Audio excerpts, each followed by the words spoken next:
Ladies and gentlemen, good afternoon, and welcome to this press conference with Dr. Jesus Seade of Mexico. Before giving Dr. Seade the floor, a few housekeeping points.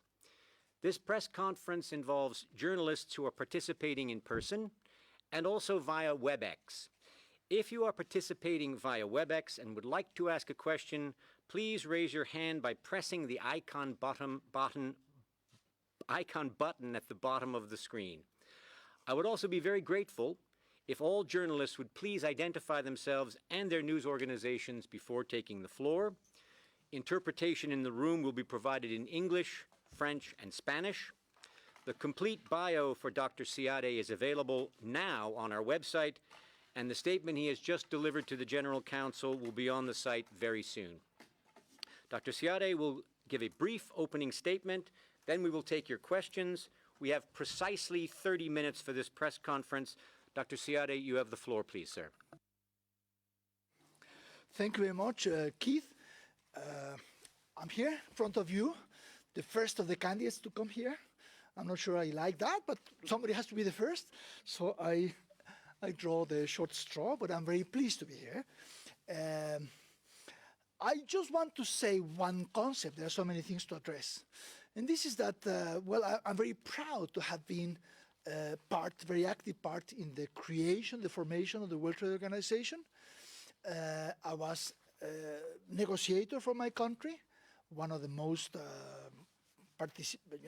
involved countries in the negotiations, one of the developing countries that was in everything. Then, when the negotiations were completely on the floor, unable to finish, after more than 3 years of absolute lack of progress, we, the ambassadors, decided to see if changing the management of the organization might help. So there was change of management. A wonderful man came at the top, Peter Sutherland from Ireland, and I was very proud, I am very proud that I was invited by consensus to be one of his deputies. The only deputy elected by consensus, others were selected by countries that had a tradition that they made the appointment.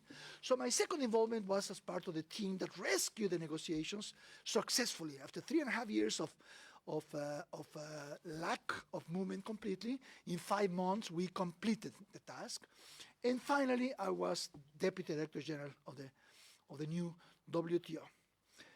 So I was very proud to be part of that. After my term as deputy head, I went to the IMF. From the IMF, I visited scores of developing countries, the poorest and the not so poor, all over the world, countries in crisis and so on. And the common denominator that I found was how transformative trade is to bring countries out of trouble, to bring countries out of poverty. So with that learning from the practice, from the ground, to come back, to look at the WTO and to see that since we left it 26 years ago, since it was created, it has had very little success in negotiations, and now it has the enormous challenge with the appellate body that is completely non-functional, and on top the challenge of completely global disharmony because of COVID and the trade restrictions and the frictions on trade.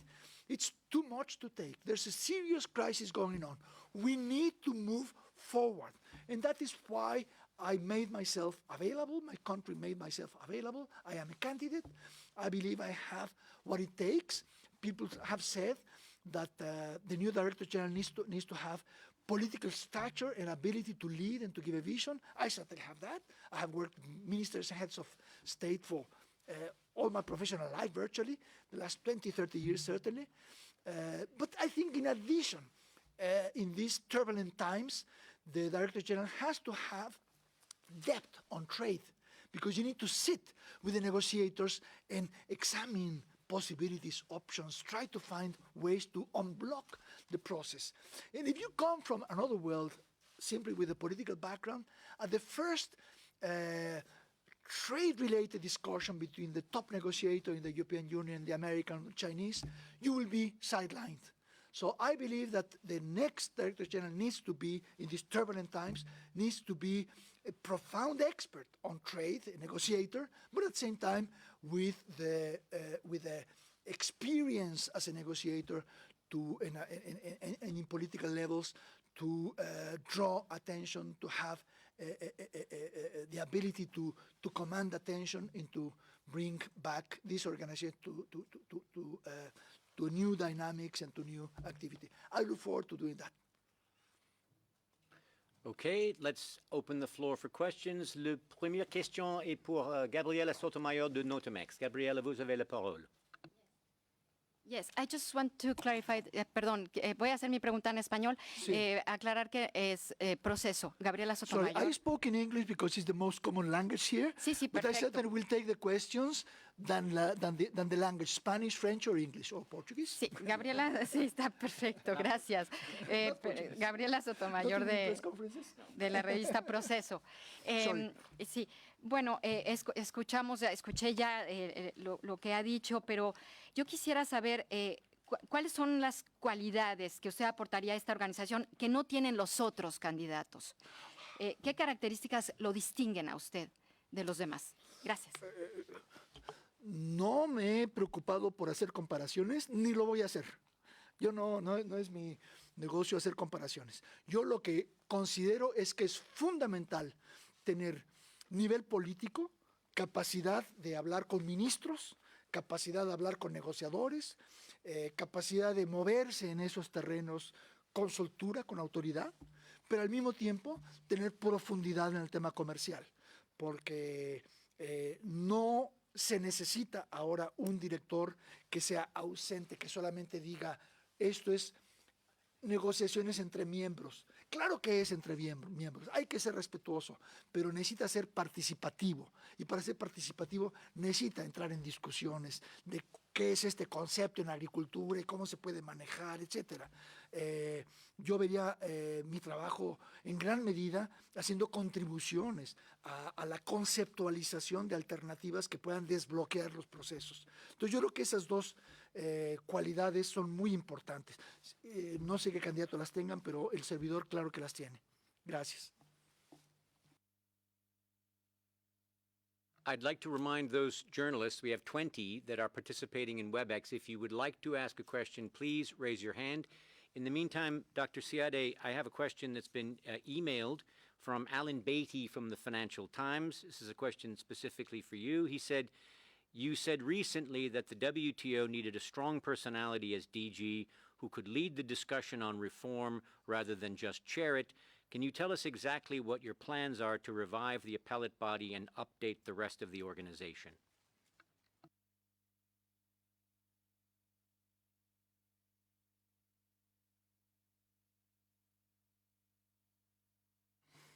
It's on now. Yeah. Sorry. On the question of the appellate body, I start off from the observation, the conviction that nobody, despite the acrimonious debates, nobody is denouncing in any way any provision, any one sentence in the dispute settlement understanding, the agreement, the treaty on dispute settlement. Everything relates to the application, the way the appellate body has conducted itself. Many countries say there's been no problem. A number of countries have been critical. The United States has been very critical and has taken action by blocking the appointment of members. That is very important. There's a very acrimonious situation, but nobody is disputing the validity. So I am convinced that what is lacking is a way to operationalize, to give effect to the concept that the dispute settlement body, which is the General Council of the WTO with a hat of dispute settlement on, the dispute settlement is, according to the agreements, the supreme authority, therefore above the appellate body. But that line of communication between the supervisor and the supervisee is nowhere developed. We don't know how it is to be done. And it is very difficult because the appellate body is autonomous. So what we need is to create a line of communication, certainly not on individual appeals, because the appellate body has to be 100% autonomous, but on a generic basis. So I have ideas on that to create a mechanism for that oversight to be exercised. I think that would be the main thing that I would be exploring with the Europeans, with the Americans, Japanese, with everybody, whether my ideas might be a basis for discussion. Because up to this moment, the United States has said what they don't like, but they have not said what they want. I hope that my suggestions may work, but one has to see. I will be very involved in those discussions. Thank you very much. Let's take a question from the floor. Bryce from Bloomberg. Bryce, you have the floor. Then we'll go to 2 WebEx questions, and before we come back to the floor. Bryce, you have the floor, please. Bryce Bashik with Bloomberg News. Thank you for your comments. Wanted to ask you, what do you believe is the? Can you hear me okay? Yeah, no. Okay. Well, what do you believe is the single biggest problem facing the WTO, and how would you go about fixing that?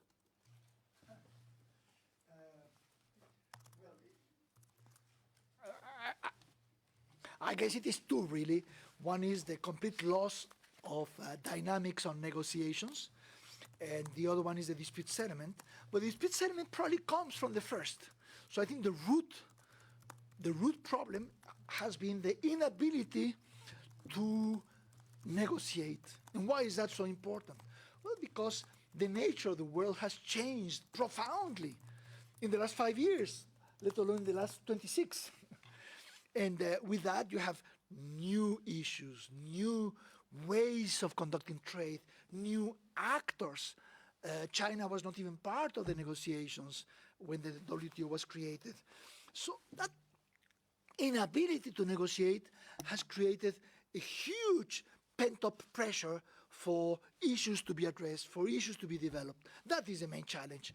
And with that is the fact that there has been an absolute loss, and what I find a regrettable loss of trust between delegations, not necessarily only across the Pacific, I think across many oceans. And that lack of trust makes it more difficult to negotiate. So to me, the main job of the Director General is to really bring back everybody and to begin to take the first step. Once you take the first step in the direction of negotiations, the second step will be easier. It's like when the car is pulling off or when the runner is starting. It is the start that is the hardest. We have to get that done. Thank you very much. Let's now go for a WebEx question, and it's Florencia Carboni from Argentina. Florencia, you have the floor. Thank you, Keith. Good morning. Florencia Carbone, Trade News, Argentina. And I want to ask in Spanish, if you don't mind. Fine. Señor Jesús Seade, muchas gracias por sus comentarios. Quería, si bien es cierto que es un momento muy complejo para todas las instituciones a nivel global, y que la persona que dirija la OMC debe tener ese perfil del que usted hablaba, sin ninguna duda, también hay coincidencia en que hace falta un apoyo político importante para poder llevar adelante toda esta transformación y el trabajo del que usted describía. Me gustaría saber cómo está el proceso respecto de los apoyos, digamos, el proceso de su candidatura, si llega con el apoyo de determinadas regiones o países, y en el caso particular de Estados Unidos, si durante el encuentro que tuvieron el presidente de su país y el de Estados Unidos se mencionó el tema de la OMC. Muchas gracias. El apoyo político que hace falta es para sacar a la OMC del hoyo, más que para apoyar a algún candidato en particular.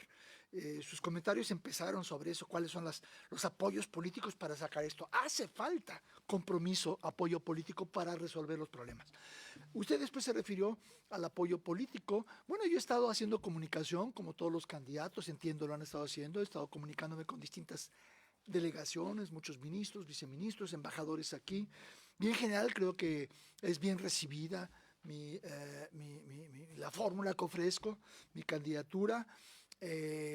Países que hayan anunciado que apoyen a este candidato, pues es muy temprano, hay una media docena que lo han hecho y se los agradezco mucho. No voy a mencionar cuáles porque sería, usted lo sabe, El único que voy a mencionar porque lo hizo muy público fue el presidente de Argentina. Él mismo sacó un Twitter muy generoso, hablando muy bien de esta candidatura, y se lo agradezco mucho. Pero ha habido otros países en América Latina, Central, que han apoyado a través del espectro político, no va por ese lado la cosa. Pero he hablado mucho con países europeos, asiáticos, africanos, y en general yo creo que hay una muy buena comunicación.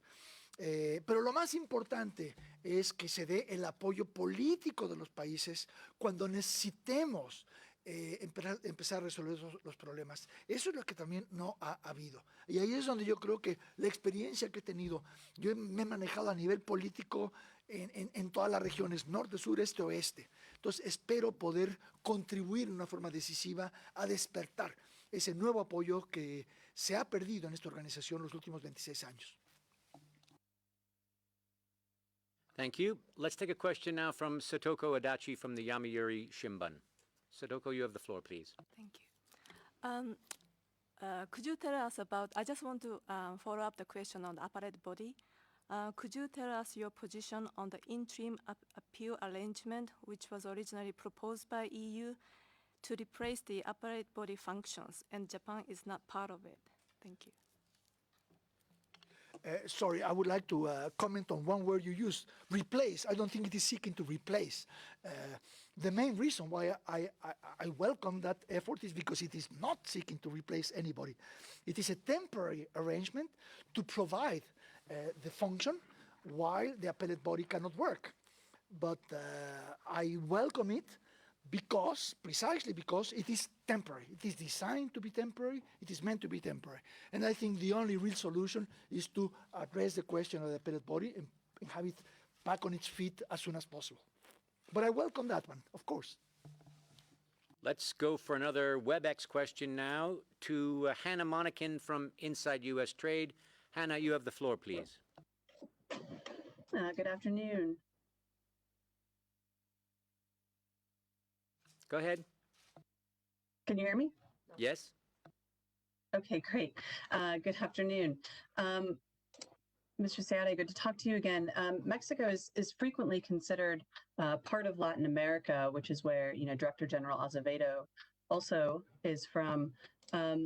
Given that a lot of members are pushing for, regional diversity in this Director General position, what is your take on that, and how do you plan to secure the consensus support that'll be needed in taking on this position? Thank you, Hannah. Nice to talk to you. Well, let me give you two answers. First, the less relevant one. If we're going to talk about regions, well, Mexico is part of Latin America, and I love Latin American food and music. But it's also part of North America. It's also part of APEC. It's also part of the OECD. And I'm also a Lebanese national. And that's not just by name. I have advised the government of Lebanon and so on. But I think all that is irrelevant. You have to look at the person. My life has happened around the world. I have worked in England. I have worked in Switzerland. I have worked in France. I have worked in Brazil. I have worked in China, in Hong Kong, in the United States. I pride myself on being a global man, a citizen of the world. And that's a main ingredient, a major ingredient that gives me a profoundly multilateral perspective. So I think what matters is my mentality, my personality, my training, my background. That's what I offer, not my passport. Thank you.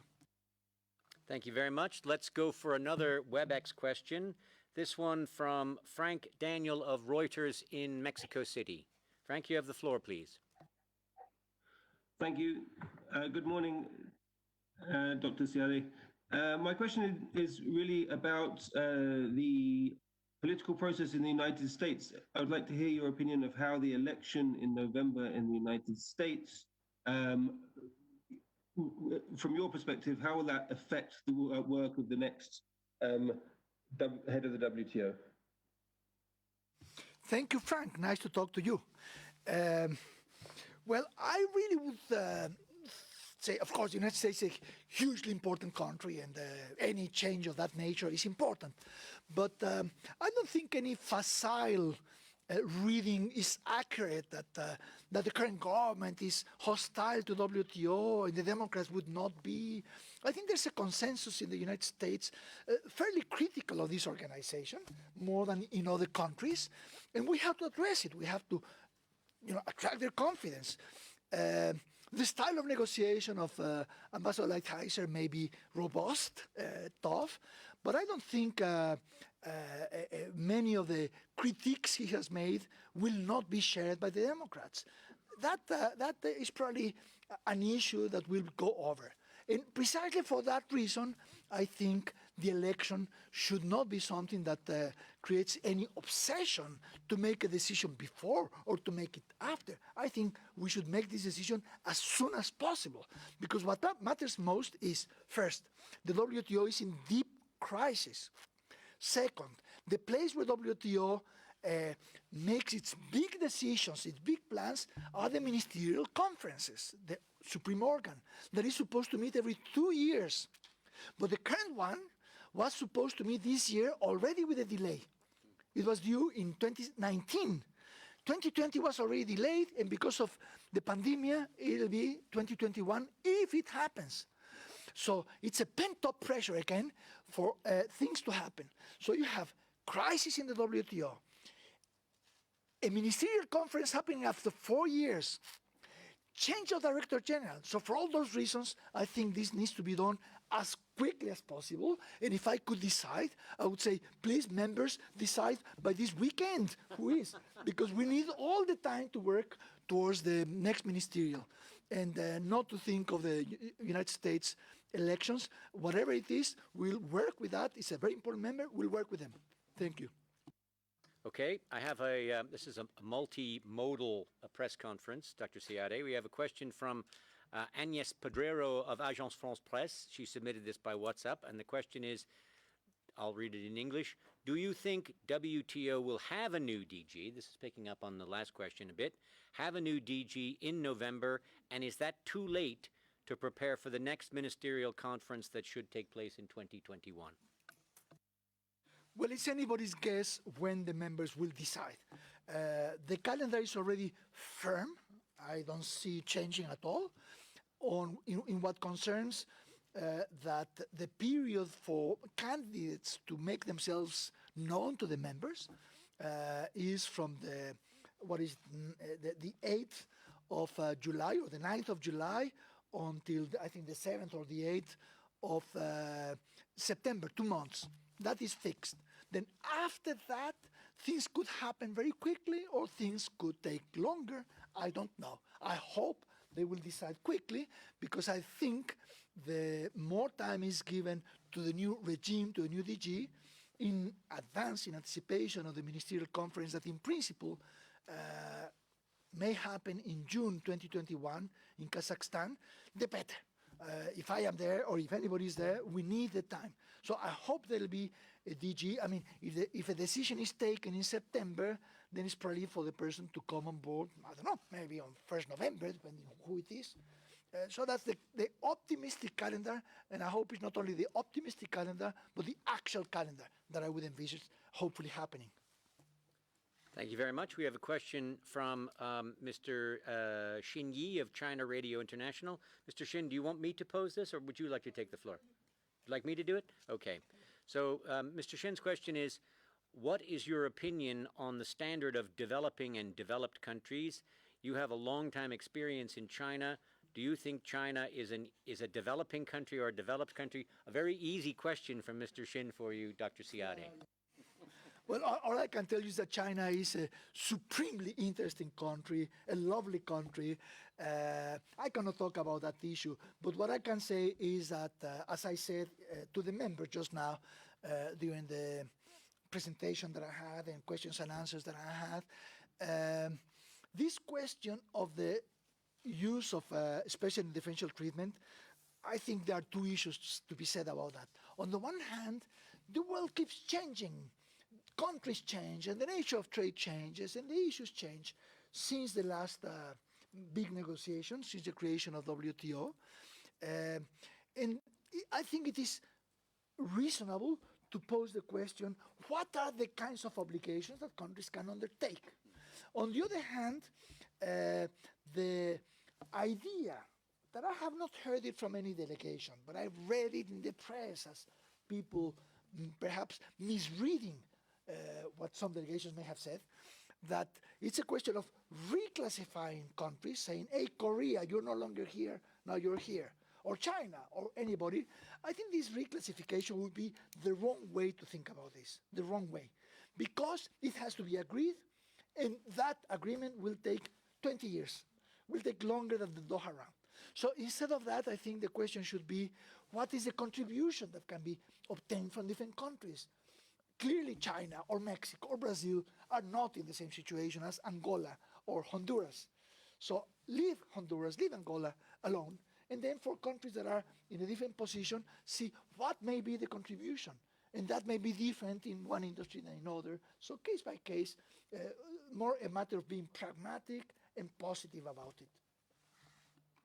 We have time for one more question, and it's from Hector Usla of El Financiero. Hector poses the question in Spanish and English. And as you know, Dr. Ciade, my Spanish is really terrible. So I'll read it in English, but I imagine that Hector would appreciate your answer to be in Spanish. So I can hand it to you in Spanish if you'd like to look at it. But I'll read it out loud in English. Until this point, which members have openly expressed their support for your candidacy? And being the only candidate from the American continent, do you consider that you can count on the support of all the members of America and specifically of the United States? Here it is in Spanish, too, if you'd rather look at it that way. No, it doesn't. Héctor, muchas gracias. ¿El Financiero era? Yeah. Héctor, muchas gracias. Gran periódico. Yo no sé cuáles miembros vayan a apoyar. Espero que todos los miembros de la OMC me apoyen, llegado el momento, empezando por los miembros de América, América del Norte, Latinoamérica, espero. Hasta este momento hay una media docena de países que han anunciado, y la verdad no estoy seguro si todos han anunciado en público o solo a nosotros. Entonces prefiero no citarlos. Cité el caso de Argentina porque fue un tuit personal del presidente de Argentina, entonces ese sí lo puedo anunciar. Gracias, señor presidente. El gobierno de Bolivia también anunció públicamente que apoyaba. Les agradezco. Otros países que yo sé que apoyan, pero no estoy seguro si lo han hecho público, entonces no lo va a hacer. Pero tengo la impresión que hay un apoyo amplio en América Latina. No tengo razón para dudar que el apoyo se materialice en América del Norte también. Estados Unidos es una gran potencia global. Ellos tienen que pensar en términos de qué es lo mejor para el sistema. Yo no espero que tomen una decisión precipitada antes de que se cerraran las candidaturas, por supuesto.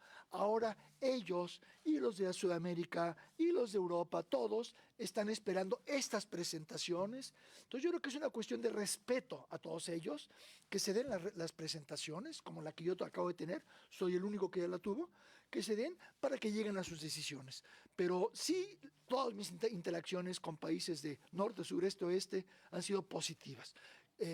Quiero creer, pienso, que oposición no la va a haber, apoyo explícito, pues vamos a ver, pero vamos bien y esperamos ir todo el camino. Muchas gracias. Dr. Ciade, I'd like to thank you very much for your participation. I'd like to thank all the journalists who participated here in person and all of those who participated via WebEx and WhatsApp. Thank you very much. The next press conference will be here later this afternoon. Thank you very much.